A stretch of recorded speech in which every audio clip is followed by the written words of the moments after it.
Por eso le damos la bienvenida a Monseñor Ismael Roda Sierra en esta intervención. Saludo de nuestro arzobispo. Bienvenido.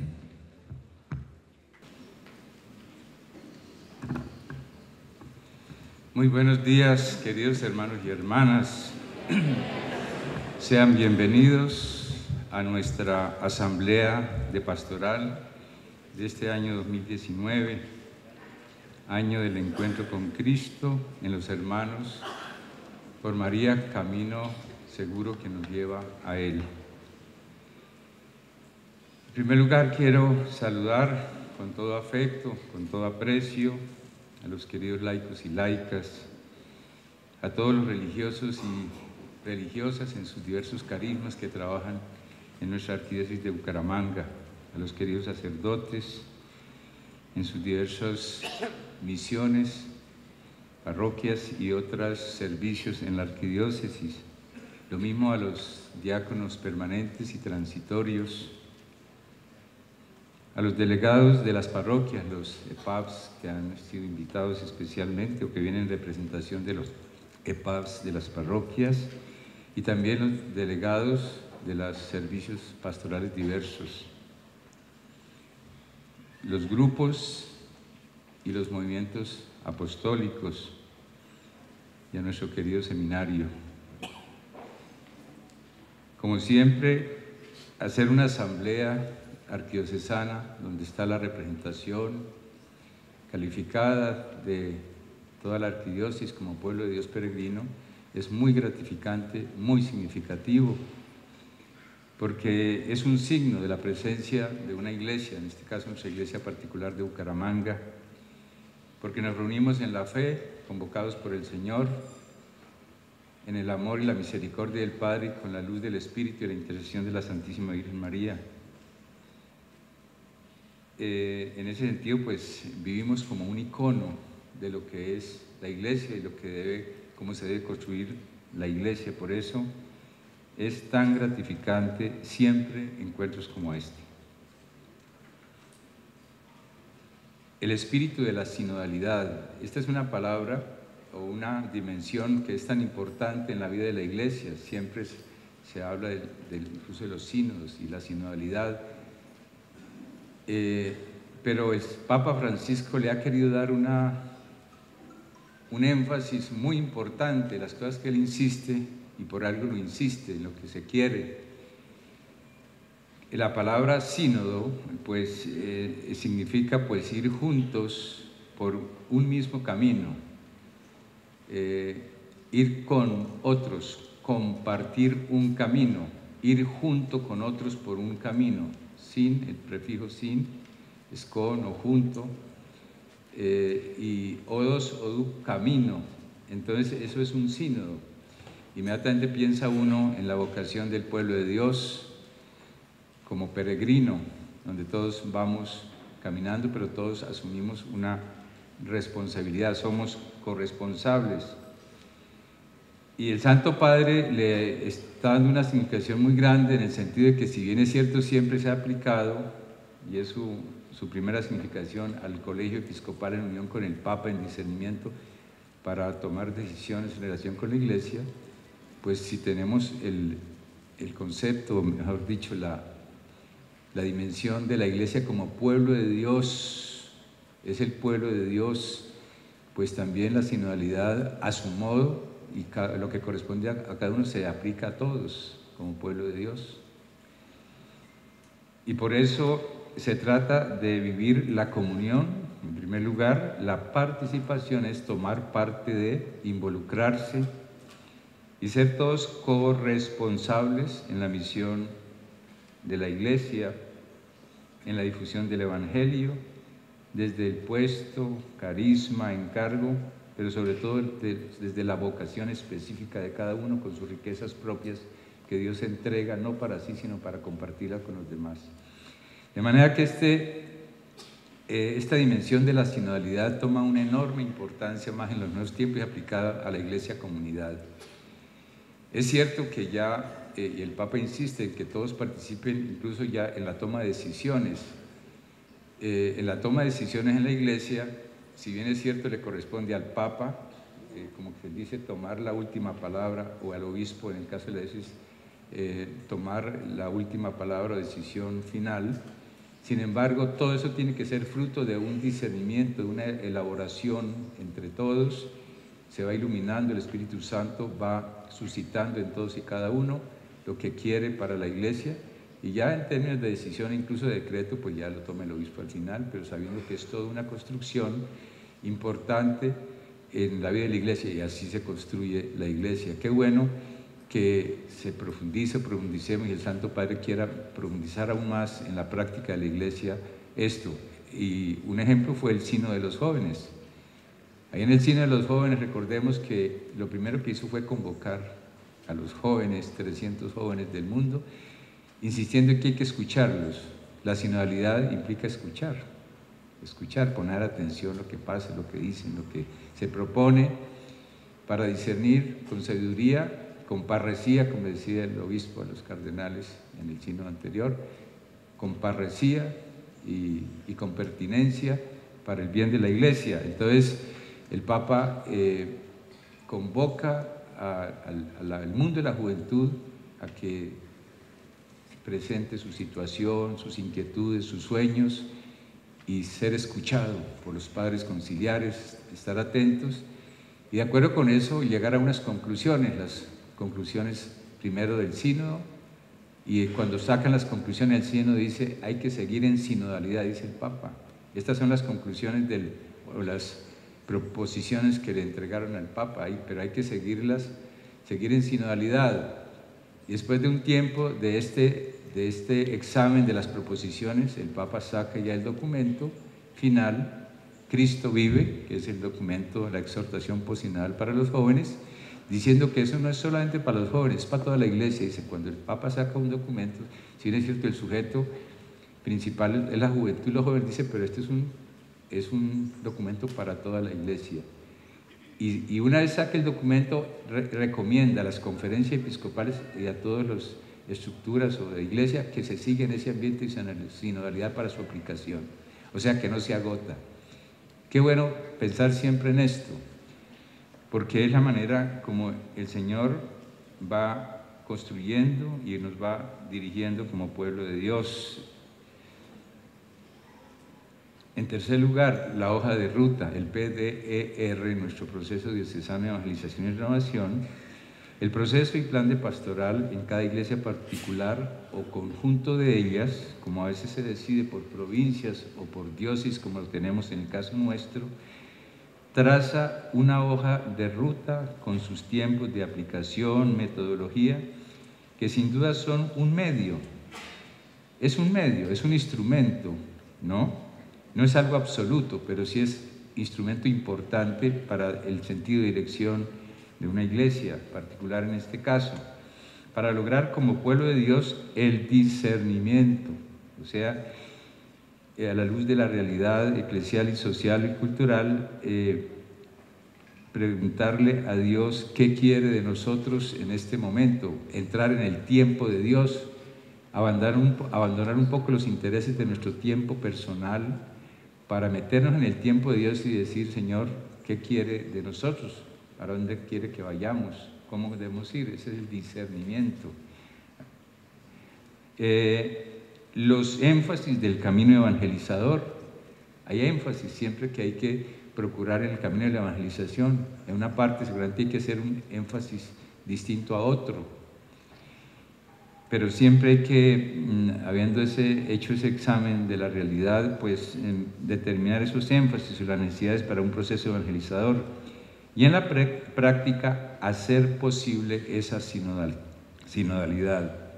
Nosotros hemos heredado, bien lo sabemos, porque es una herencia en la vida de la Iglesia, desde el concilio, por la influencia del padre Lombardi, el mundo mejor, después por el padre Capellaro, que diseñó un proceso muy preciso, ¿no? Hemos heredado ese camino, solamente que ya en los últimos tiempos, estos últimos años, por lo menos las diócesis que estamos, 22 diócesis comprometidas, hemos empezado a hacer un proceso de revisión, de actualización, teniendo en cuenta los nuevos tiempos. Muchas cosas han pasado desde el concilio hasta ahora. mucho discernimiento a nivel universal, a nivel de la iglesia latinoamericana, como en el caso último de Aparecida. Entonces todo eso era necesario actualizarlo y incorporarlo sin perder la ruta fundamental ni la metodología esencial, y eso es lo que hemos hecho. Ha sido un ejercicio que llevamos 5 o 6 años y poco a poco lo hemos ido implementando, aportando cada uno de sus experiencias y sus intuiciones. Entonces, en ese sentido, el PDR, Proceso Diocesano de Evangelización y Renovación, o PIP, que es el nombre que se sugirió para las diócesis que empiecen este camino, esta propuesta, o para los que si quieren ponerle ya ese nombre, lo pueden colocar perfectamente sin problemas, que es Proceso Evangelizador de la Iglesia Particular. Proceso Evangelizador de la Iglesia Particular es nuestra hoja de ruta, adoptada y actualizada según el pensamiento de la Iglesia, en particular con referencia necesaria a Aparecida, o sea, a la Quinta Conferencia General del Episcopado Latinoamericano, que como lo he repetido muchas veces, me da pena volverlo a repetir, pero es una realidad importante, creo yo. Significó un momento muy importante en este caminar de la Iglesia latinoamericana, donde se llegaron a muchos consensos frente a dificultades, desencuentros que habían estado ocurriendo en América Latina en muchos campos, donde estuvo la presencia profética, diríamos así, del cardenal Mario Bergoglio, que influyó muchísimo en esa asamblea, no porque estuviera opinando mucho en la asamblea, sino trabajando con el equipo de redacción. Él era el presidente de la comisión de redacción en el documento final, y que tiene como esa impronta propia invitarnos al discipulado misionero, para que la vida abundante de Cristo llegue a todos. Él, sabemos, lleva en su corazón y en su vida esas convicciones y las está aplicando a la Iglesia Universal. Evangelii Gaudium tiene muchísimo, diríamos, de ese espíritu de Aparecida, y la nueva ratio fundamentalis de la formación sacerdotal que propuso ya la Santa Sede para la Iglesia Universal, además de asumir lo propio que ya heredamos de San Juan Pablo II sobre las dimensiones de la formación para la vida sacerdotal, tiene una novedad que está en relación con el discipulado misionero, a tal punto, que es lo que hereda de Aparecida, que a tal punto que ya las etapas, ese señalamiento de etapas en la formación sacerdotal en este caso, ya se habla de 2 grandes o 3 etapas. La primera, que es la del discipulado, la etapa discipular, ¿no?, que es la que corresponde, diríamos, como al ciclo de filosofía. Después viene la etapa de configuración con Cristo, que es propiamente la teología. Después viene una etapa de síntesis y de aterrizaje, diríamos, pastoral y apostólico, que es la última.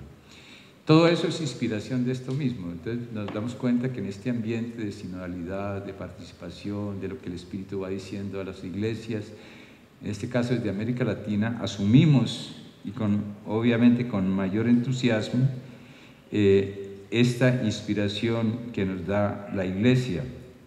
Se ha ido construyendo en espíritu sinodal con la libertad de aplicación en cada diócesis, según sus propias condiciones, porque no es una camisa de fuerza, sin embargo, guardando la sintonía en lo esencial de la propuesta. Esta asamblea se ubica en ese camino, en este camino que vamos siguiendo. Las asambleas pastorales hemos procurado que sean siempre en relación con el proceso que vamos siguiendo, debe ser así. O sea, no con temas sueltos, sino con temas o asuntos pertinentes al proceso que vamos siguiendo. Y por eso estamos hacia el final del quinquenio del encuentro con Jesucristo,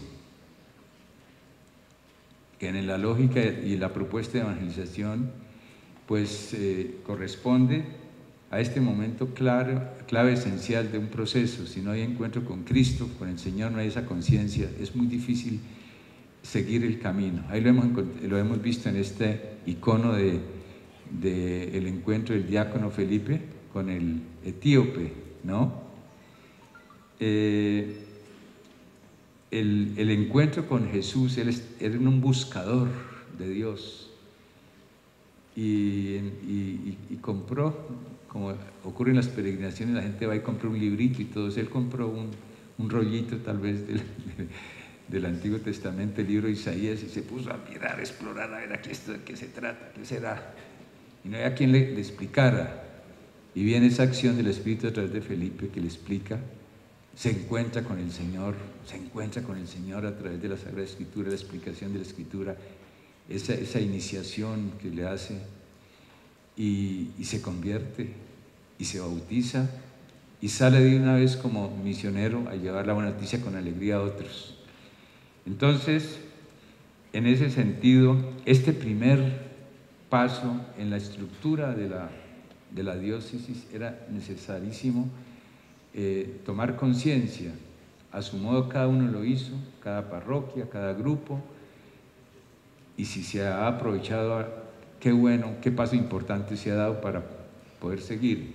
Pero como eso no es algo que se hizo y pasó, eso sigue, es permanente, hay que seguir proponiendo, trabajando el encuentro con Cristo, el querigma, se sigue, es permanente. De tal manera que estamos dentro del proceso, a puertas de la etapa o paso de la iniciación cristiana del próximo quinquenio, 2020-2024, y que es necesario poner a punto y preparar. Ese va a ser uno de los objetos de esta asamblea. Miraremos su propuesta de contenido y compartiremos las observaciones para su ejecución. Finalmente, bautizados y enviados en la Iglesia de Cristo en misión en el mundo. Ese es el tema y el lema del próximo mes extraordinario misionero que convocó el Santo Padre para el mes de octubre,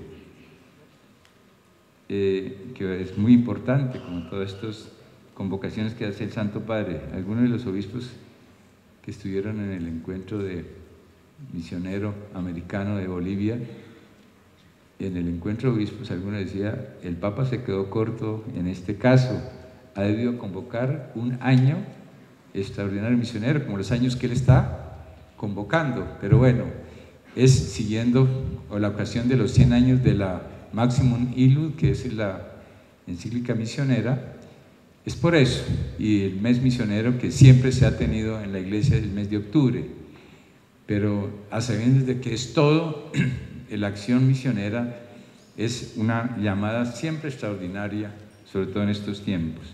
Entonces nos colocamos en armonía con esta temática, esta propuesta y este lanzamiento que se hizo ahora el día de Pentecostés del mes misionero.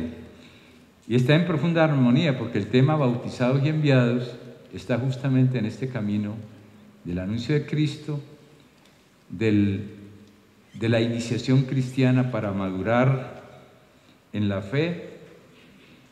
El don del bautismo reclama necesariamente la iniciación a la vida y madurez cristiana para que no quede frustrado ese proyecto de vida que a su vez dispone y capacita para el envío y la salida misionera. Abrigamos la esperanza que, así como en estos 5 años de propuesta para la arquidiócesis del encuentro con Cristo, también sean 5 años de profundizar, nivelar la vida cristiana en la iniciación cristiana. Todos tenemos que nivelar nuestro compromiso, nuestra vocación permanentemente, irla nivelando, madurando para mejor realizar la misión. Entonces habrá que trabajar mucho la iniciación, el aspecto precatecumenal y el catecumenal, sobre todo el catecumenal de adultos. Cada vez encontramos más personas jóvenes, personas ya incluso mayores que no han sido bautizadas por las nuevas mentalidades sembradas, que no, eso hay que dejar que ellos mismos decidan, o que los niños no se pueden bautizar, que es una idea un poco de nuestros hermanos cristianos separados, ¿no? Entonces todo eso va calando, va calando, va calando, y van llegando ya no uno u otro que era un niño, una persona que hay que hacer la preparación para el bautismo, sino ya son grupos. Hay que hacer todos unos procesos precatecumenales y catecumenales para incluso recibir el bautismo o para nivelar un bautismo que se quedó en la semilla y no creció, no maduró en la comunidad cristiana. Es un desafío bastante grande que tiene muchísimo que ver con la construcción de este pueblo de Dios que queremos, consciente, participativo, misionero, y con la renovación de la iglesia, indudablemente. En conclusión, el encuentro, el compartir, el discernimiento, la oración, la liturgia, nos enriquece a todos y nos permite avanzar en el camino que el Señor nos ha trazado en estos momentos de nuestra Iglesia Universal y nuestra Iglesia particular de Bucaramanga. Al Santo Espíritu imploramos su luz y fortaleza en unión y con la valiosa intercesión y ejemplo de disponibilidad de la Santísima Virgen María. Muchas gracias.